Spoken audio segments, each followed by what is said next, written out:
ওকে আমি এখানে এনেছি একটা সারপ্রাইজ দেওয়ার জন্য।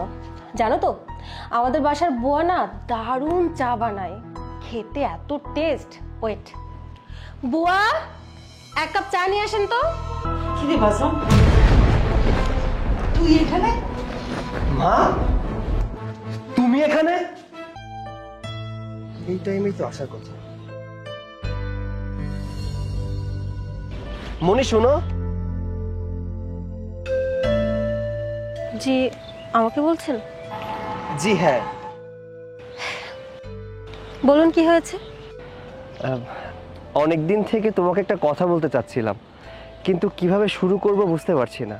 কি বলতে চাচ্ছেন সরাসরি বলে ফেলুন, কারণ এখানে দাঁড়ানোর মতো সময় আমার কাছে নেই। ব্যাপারটা হয়েছে কি, আমার না তোমাকে অনেক ভালো লাগে। বেসিক্যালি মানে ওই ভালোবাসেন? জি হ্যাঁ। আমি জিজ্ঞেস করেছি আপনি কি আমাকে ভালোবাসেন? জি হ্যাঁ, সেটা তো দেখেই বুঝতে পারছি। গত কয়েক মাস ধরে রোজ আপনি আমার জন্য এখানে দাঁড়িয়ে থাকেন, কিছু বলার চেষ্টা করেন, আমার দিকে এক পলকে তাকিয়ে থাকেন, অথচ যখন আমি আপনার দিকে তাকাই আপনি হুট করে মাথাটা নিচে নামিয়ে ফেলেন। তখনই বুঝে ফেলেছিলাম এখানে কিছু একটা তো আছে। আপনি আমাকে পছন্দ করেন বা ভালোবাসেন। যাক, অবশেষে তাহলে আপনার এই কথাটা বলার সাহস হয়েছে। তবে একটা বিষয় আমাকে খুব অবাক করেছে। কোন বিষয়? আমি ভাবছিলাম এই ছেলেটা মাসের পর মাস ধরে আমাকে পছন্দ করে, আমাকে ফলো করে, কিন্তু প্রপোজ করছে না। যাক, অবশেষে আজকে আপনি আমাকে প্রপোজ করার সাহসটা পেলেন, দেখে খুবই ভালো লাগলো। হ্যাঁ। প্রপোজ তো করে ফেললেন, এখন? এখন মানেটা হচ্ছে আপনার নেক্সট প্ল্যানিংটা কি? ঘোরাঘুরি করবেন, নাকি ডেটিং করবেন, নাকি আমাকে বিয়ে করবেন? এগুলো তো আপনার জবাবের উপরে নির্ভর করবে। ও আচ্ছা, ধরুন আমি আপনার প্রপোজালটা অ্যাকসেপ্ট করলাম, এখন কি আপনি আমাকে বিয়ে করবেন? প্রত্যেক মানুষই চায় তার ভালোবাসার মানুষটাকে বিয়ে করতে, সংসার করতে। তার মানে আপনি আমাকে বিয়ে করতে চান, তাই তো? জি। ভালো কথা, কিন্তু আমার বাবার সঙ্গে কথা বলার সাহস আছে কি? জি আছে। তাহলে আপনি একটা কাজ করুন, বিকালে আপনি আমাদের বাসায় আসুন, আমার বাবার সঙ্গে আমাদের বিয়ের ব্যাপারে কথা বলে যান। আপনি আমার সাথে মজা করছেন না তো? মোটেও না। আমি কেন আপনার সঙ্গে মজা করতে যাব? আমি যেটা বলছি সত্যি বলছি। আপনি যদি চান তাহলে আপনার বাবার সাথে আমি কথা বলতে রাজি আছি। আমি রাজি আছি, বিকালে আপনি আমাদের বাসায় আসুন। বাসার অ্যাড্রেসটা? সে কি, আপনি এতদিন যাবত আমাকে পছন্দ করেন, আমার পিছনে ঘোরাঘুরি করছেন, অথচ এখনো আমাদের বাসার অ্যাড্রেস জানেন না? হ্যাঁ জানি, তবে শুধুমাত্র জানি মিরপুর ডিওএসএস, কিন্তু কোন বিল্ডিং, কত ফ্লোরে এটা তো জানি না। ঠিক আছে, তাহলে আপনি একটা কাজ করুন, আপনি বরং এখনই আমার সঙ্গে চলুন। এখনই? হ্যাঁ এখন।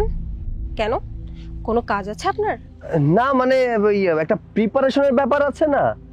আপনি আমাকে ভালোবাসেন, আমাকে বিয়ে করতে চান, এই কথাটা বলার জন্য আপনার আবার প্রিপারেশন লাগবে?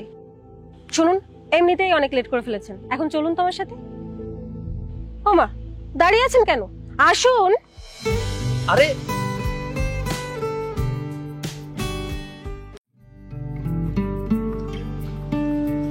স্যার, আপনার স্যার। আমি না, শোনো। স্যার কিছু কইবেন স্যার? তুমি না বলেছিলে তোমার একটা ছেলে আছে? হ স্যার। কি করছে ইদানিং? লেখাপড়া করতেছে স্যার। তাই? ওর জন্য একটা চাকরি আছে। সত্যি কইতেছেন স্যার? হ্যাঁ। কিসের চাকরি? আমাদের জামশেদকে তো চেনো, দারোয়ান। বেটা মহা ফাঁকিবাজ, সারাদিন চেয়ারে বসে বসে ঘুমোয়। গতকালকেও আমার গেটে দুটো ফকির এসেছিল। ও যদি জেগে থাকতো তাহলে ওরা আসতে পারতো। ওকে ভাগিয়ে দেবো। আর তোমার ছেলেকে যদি পছন্দ হয় তাহলে ওই জামশেদের জায়গায় দারোয়ানের কাজে লাগিয়ে দেবো। স্যার, ছোট মুখে একটা কথা কই, কিছু মনে করেন না। মানে কইতেছিলাম কি, আমার পোলাডারা নিয়ে আমার অনেক বড় স্বপ্ন, আর ওরে আমি লেখাপড়া করাইতে চাই। দারোয়ানের চাকরিটা করতে দিব না। খুব ভালো, দুর্দান্ত ব্যাপার। তো কি হবে উনি, জর্জ না ব্যারিস্টার? আসসালামু আলাইকুম জর্জ সাহেবের মা। তোমরা পারো বটে, আসলে মানে কি বলবো, পেটে ভাত জোটে না, অথচ স্বপ্ন দেখার বেলায় বড় বড় স্বপ্ন, তাই না? অফিসার করবে, এটা ভালো আইডিয়া দিলাম, পছন্দ করলে না। যাও নিজের কাজ করো। এই দাঁড়াও, চাটা ঠান্ডা হয়ে গেছে তোমার সাথে বক বক করতে করতে, এটা নিয়ে যাও, গরম করে আনো।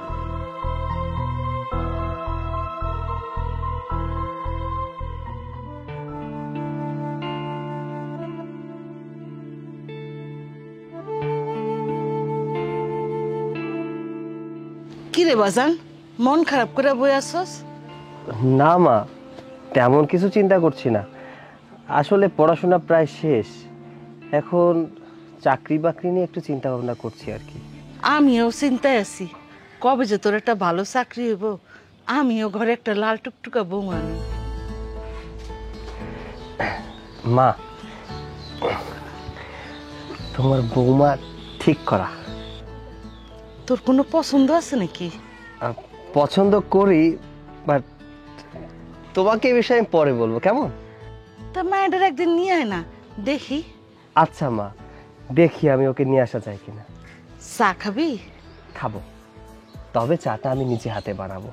তুমি সারাটা জীবন আমাকে চা বানিয়ে খাইয়েছো, অনেক কষ্ট করে এসেছো। তুমি বসো, আমি তোমার জন্য চা বানিয়ে নিয়ে আসি। তোর যা খুশি তাই কর। আচ্ছা তুমি বসো, বানিয়ে নিয়ে আসি। বাবা, ওর নাম সৈকত, ও আমাকে পছন্দ করে, আর এখানে তোমার সঙ্গে অনেক ইম্পর্টেন্ট কথা বলার জন্য এসেছে। ও আমাকে বিয়ে করতে চায়। না ঠিক আছে, আসলে মেয়ে বড় হয়েছে, সম্বন্ধ আসবেই, এটা আমি কিছু মনে করিনি। আর এখনকার আধুনিক যুগ। তো বাবা, তুমি কি করো? জি আঙ্কেল, মাত্র পড়াশোনা শেষ করলাম। মাশাল্লাহ মাশাল্লাহ। তো বাবা, তোমার বাবা মা কি করে? বাবা, এসব কথা বাদ দাও না, অন্য কোনো প্রশ্ন করো। বাবা তুমি থাকো কোথায়? কোরাল বস্তিতে। বাবা, এসব কথা বাদ দাও না। ওকে আমি এখানে এনেছি একটা সারপ্রাইজ দেওয়ার জন্য। জানো তো, আমাদের বাসার বুয়া না দারুণ চা বানায়, খেতে এত টেস্ট। ওয়েট, বুয়া, এক কাপ চা নিয়ে আসেন তো।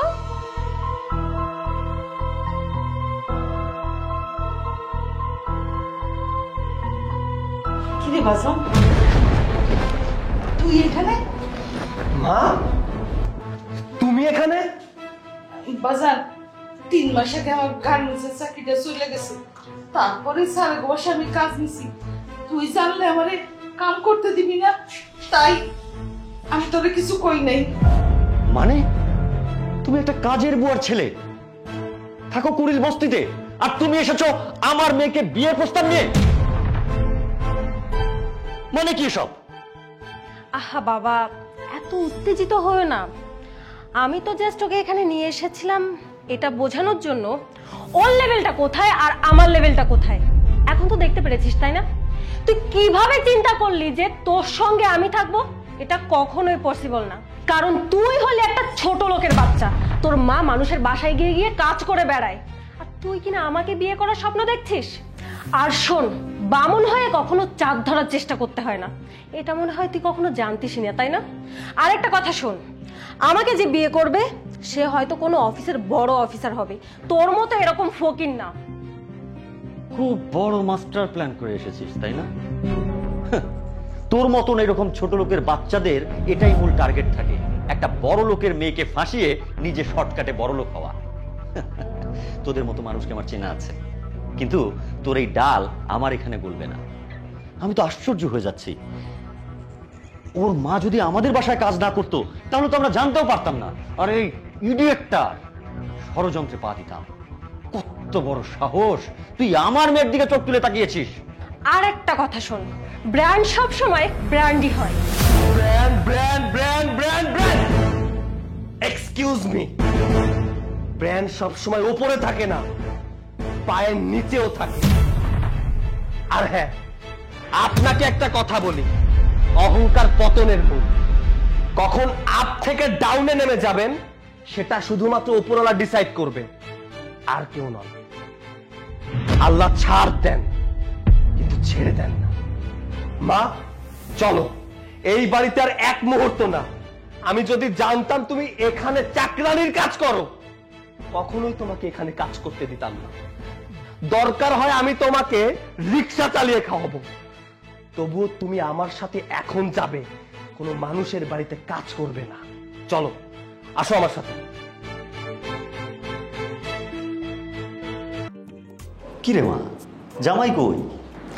পিয়ন তো বললো যে অফিসের কাজে একটু বাইরে গেছে, হয়তো চলে আসবে।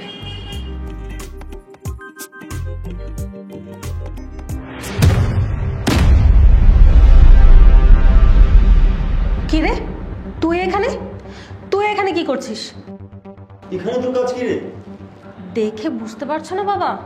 হয়তো বা এখানে কেরানি টেরানি হবে। কি রে, তোর স্যার কোথায়? তোমরা এখানে কি করছো? তোর স্যারের সঙ্গে দেখা করতে এসেছি। তোকে আমি বলেছিলাম, মনে আছে তোর? আমার জামাই হবে কোনো বড় এক অফিসার, আর আমার জামাই এই অফিসার ম্যানেজার। ওর প্রমোশন হয়েছে, তাই ওকে সারপ্রাইজ দেওয়ার জন্য আমি আর আমার বাবা এখানে চলে এসেছি। তোর অবশ্য অনেক উন্নতি হয়েছে, কারণ তোর মা তো মানুষের বাসায় বাসায় গিয়ে কাজ করে বেড়াতো, আর তুই তো তাও অন্তত একটা চাকরি পেয়েছিস। তবে একটা কথা কি জানিস, ও একটা কাজের বুয়ার ছেলে হিসেবে পিয়নের চাকরি পেয়েছে না, এটাই ওর অ্যাচিভমেন্ট। কি বলিস? বাজান কটা ভিক্ষা দিবেন?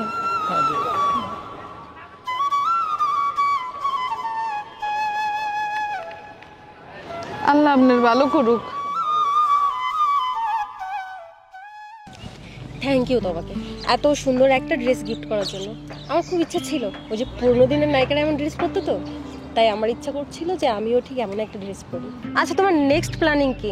মানে তুমি অফিস কোথায় নেবে?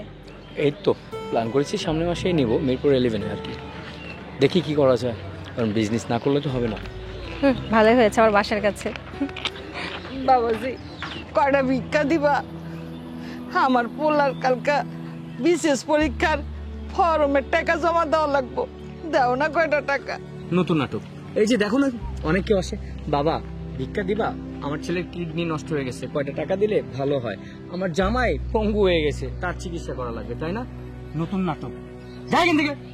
না বাবা, সত্যি কইতেছি, আমার ছেলের বিসিএস এর পরীক্ষার টাকা জমা দেওয়া লাগবো, দাও না কয়টা টাকা মা?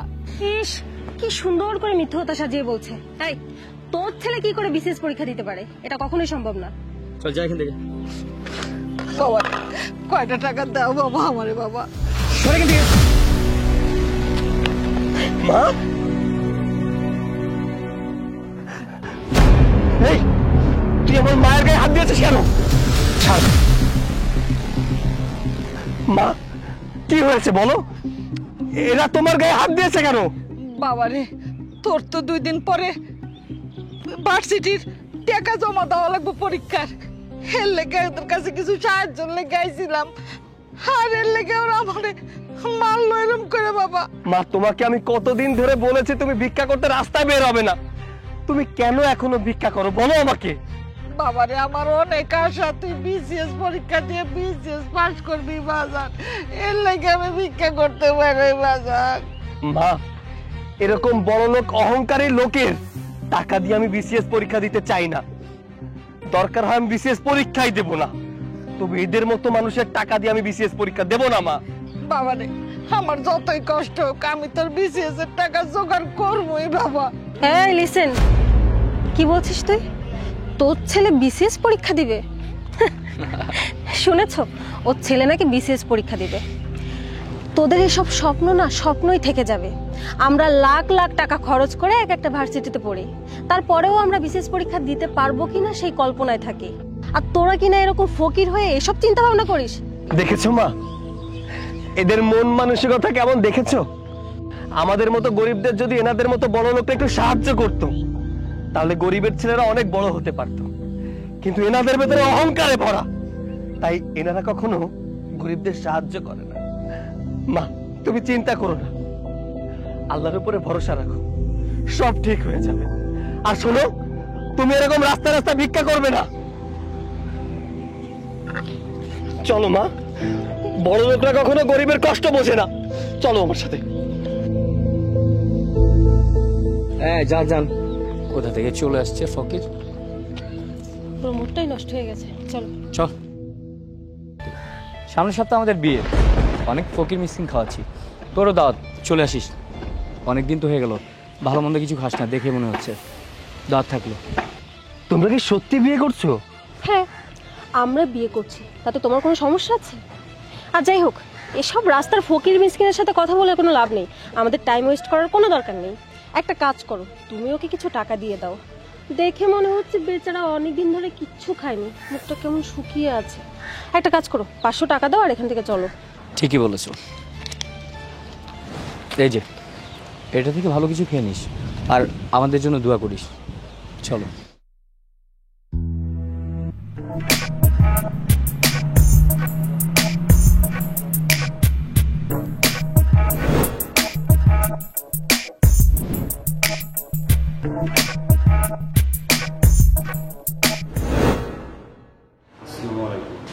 ওয়ালাইকুম আসসালাম।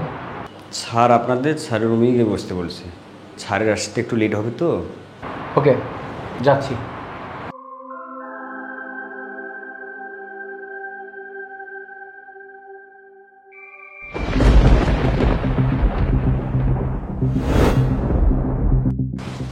কি ব্যাপার, দাঁড়িয়ে পড়লেন কেন?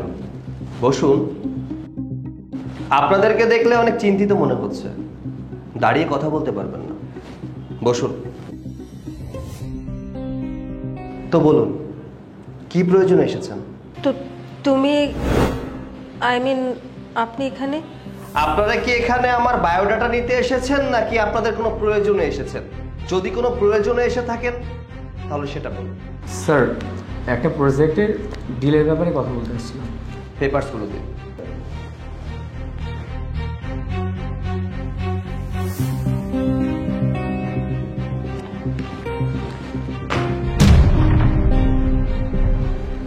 আপনাদের এই প্রজেক্টের ব্যাপারে আমার এখানে অনেক আগে থেকেই কমপ্লেন ছিল। আপনাদের এই পেপার তো ইললিগাল পেপার, ইললিগাল পেপারে আমি সাইন করতে পারবো না। স্যার প্লিজ এই প্রজেক্টটা ক্যান্সেল করবেন না। এই প্রজেক্টের জন্য আমি 50 লাখ টাকা ব্যাংক থেকে লোন নিয়েছি।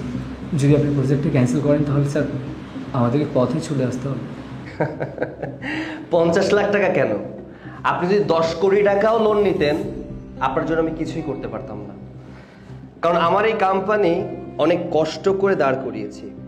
আপনারা যে পেপারস নিয়ে এসেছেন, এই পেপারসে দেখা যাচ্ছে অনেক গরিবের অনেক বস্তি উচ্ছেদ করা, সেখানে আপনারা বিল্ডিং করতে যাচ্ছেন। বাট আমার এই কোম্পানি থেকে আপনাদের কোনো হেল্প করতে পারবে না। আচ্ছা, আপনার কি মনে আছে আমার মা ভিক্ষা করতেন? আমার মা অনেক কষ্ট করে টাকা জোগাড় করতেন। আপনাদের কাছে কি হাত পেতেছিলেন, আপনারা তাকে লাথি মেরেছিলেন, কি মনে পড়ছে? ভাগ্যের কি নির্মম পরিহাস দেখেছেন? আজ আপনারা কোথায় আর আমি কোথায়? সৃষ্টিকর্তা চাইলে অনেক কিছুই করতে পারেন। 7 তলা থেকে গাছতলা, গাছতলা থেকে 7 তলা। যাই হোক, আপনাদের জন্য আমি কিছুই করতে পারবো না, আপনারা আসতে পারেন। স্যার প্লিজ স্যার একটু প্রজেক্টটা দেখুন না। Shut up. আপনারা যে পেপারস দেখিয়েছেন আমি আগেও ক্লিয়ার করেছি, এখানে গরিবরা থাকে, গরিবরা ছোট ছোট বস্তি করে সেখানে বসবাস করে। ইললিগাল ওয়েতে আপনারা সেখানে বিল্ডিং করতে চাচ্ছেন, আপনাদেরকে তো থানায় দেওয়া উচিত। আপনাদেরকে এখনো বলছি, বেরিয়ে যান, না হলে আইনগত ব্যবস্থা নিতে বাধ্য।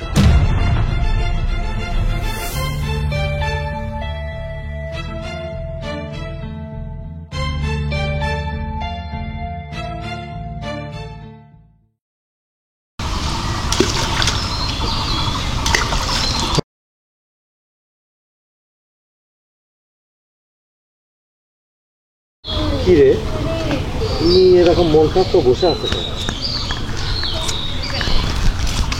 যাই তো দেখি তো, তুই ক্যাশ কামত যাবে না নাকি? কি রে রেহান, কি রে রেহান, এই চিন্তা করে মন খারাপ করে বসে আছো কা? কামত যাবো না? না ভাইয়া। কি হয়েছে? না কিছু হয়নি তো ভাইয়া। কিছু হয়নি?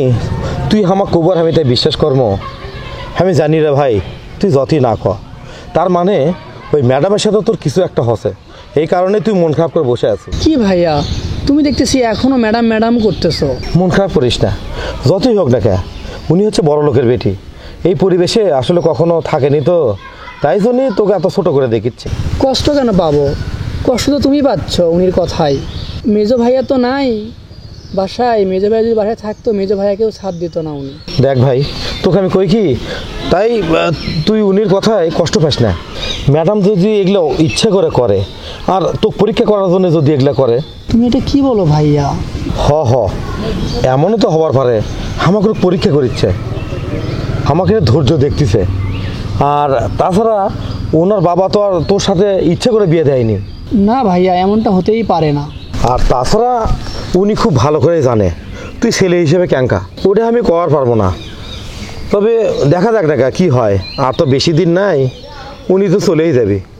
না ভাইয়া, আমার মনে হয় বড় লোকের মেয়েকে বিয়ে করাটাই ঠিক হয় নাই। ভাই রে, একটা কথা খুব ভালো করে মনে রাখিস, ভালো মন্দ দুটোই আছে, আর ভালো মন্দ বিচার করার ক্ষমতা যদি আমাকে হাতে থাকতো তাহলে তো আমরা দুটোই লিবার পারলাম না। যা ভাই যা, তুই আর মন খারাপ করিস না। উনি একলা একলা বাড়িতে আছে, দেখ বাড়িতে কী করিচ্ছে, নতুন মানুষ বুঝিস না, একলা একলা থুলে মনটা আরও বেশি খারাপ হয়ে যাবে। আচ্ছা ভাইয়া থাকো তাহলে, আমি যাই, বাসাতেই যাই। আচ্ছা যা, তুই বাদ যা।